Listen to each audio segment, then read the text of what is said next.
Was Jesus a rebel or the only one who truly obeyed God? It's a question that unsettles almost every definition of religion and authority. To the world he lived in, Jesus looked like a revolutionary. He challenged the Pharisees, questioned traditions, and often broke the social codes of his day. He overturned tables in the temple, called out hypocrisy in public, and preached to the poor and unclean when the so-called holy men would not go near them.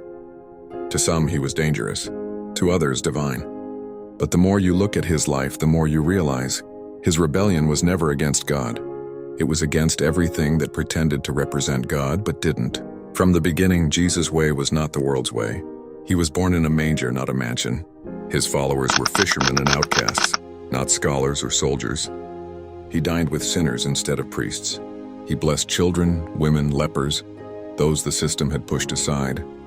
Every act of compassion was, in the eyes of religious authority, an act of rebellion. Because he didn't fit their mold, he refused to follow their empty rituals. He obeyed a higher voice, the voice of his Father. When Jesus walked into the temple and drove out the money changers, people saw rage, but behind his anger was love for a house that had become corrupted. "My Father's house," he said, "shall be called a house of prayer, but you have made it a den of thieves." It wasn't rebellion for the sake of chaos. It was correction for the sake of truth. His passion exposed the difference between serving God and serving tradition. And that is what made him dangerous. He threatened the comfort of those who controlled faith rather than lived it. To the Pharisees, obedience meant rule-keeping. To Jesus, obedience meant heart-keeping. When they accused him of breaking the Sabbath, he responded by healing the sick and feeding the hungry. When they mocked him for forgiving sins, he reminded them that mercy is greater than sacrifice. Every time they tried to trap him with scripture, he revealed its true meaning: love, justice, compassion. The law was never his enemy. The misuse of it was. He came not to abolish it, but to fulfill it, to bring it back to its original purpose, to reflect the heart of God, not the pride of man. It's strange, isn't it? The very one who lived in perfect obedience was condemned as a lawbreaker. They called him a rebel because he didn't bow to their systems. Yet everything he did was in alignment with his Father's will. His defiance wasn't disobedience, it was devotion. Every time he broke a human rule, he kept a divine command. When he forgave the woman caught in adultery instead of stoning her, he wasn't rejecting holiness, he was revealing it. When he touched the leper, he wasn't defying purity, he was redefining it. When he dined with sinners, he wasn't endorsing sin, he was demonstrating grace.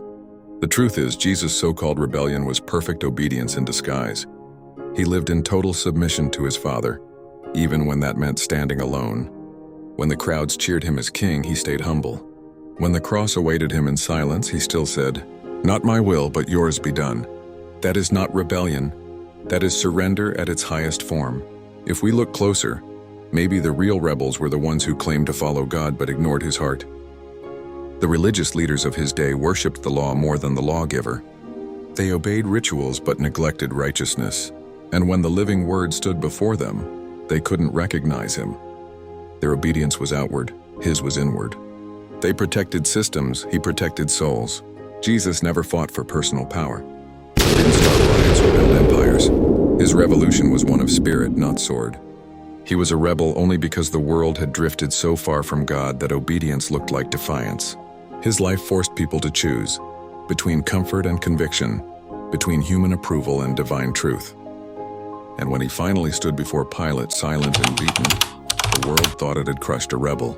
But heaven saw a son fully obedient to the end. Was Jesus a rebel? To the proud, yes.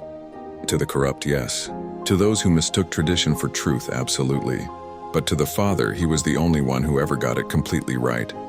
The only one who listened without twisting, obeyed without hesitation, loved without condition. He didn't rebel against God's authority. He restored it. He didn't fight against heaven's will. He fulfilled it. So yes, to men, Jesus was a rebel. But to God, he was perfection. The man who flipped tables also knelt to wash feet. The one who defied leaders also submitted to the cross. The world saw rebellion. Heaven saw redemption. And maybe in our own lives, obedience to God will sometimes look just as radical. Because to walk in truth like Jesus did means being willing to stand alone if that is what it takes to stay aligned with the Father.